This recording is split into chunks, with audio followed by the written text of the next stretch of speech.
Froth flotation cells are an important part of the mining process, but accurate froth level measurement is hard to come by.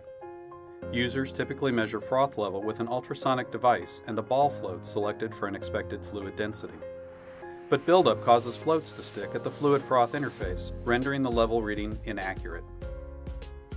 Vega is introducing a new, reliable measurement in this crucial mining application. Density compensated level uses pressure devices to deliver consistent control of froth level in flotation cells. The system measures liquid density, giving operators continual insight into the liquid's chemical composition. And a second output provides the froth level. This keeps the optimal amount of froth and product moving through the collection process. Plus, the low-maintenance Vega transmitters are immune to buildup and always reliable.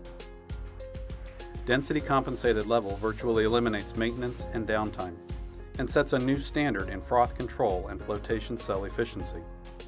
Density compensated level. Just another way Vega is looking forward.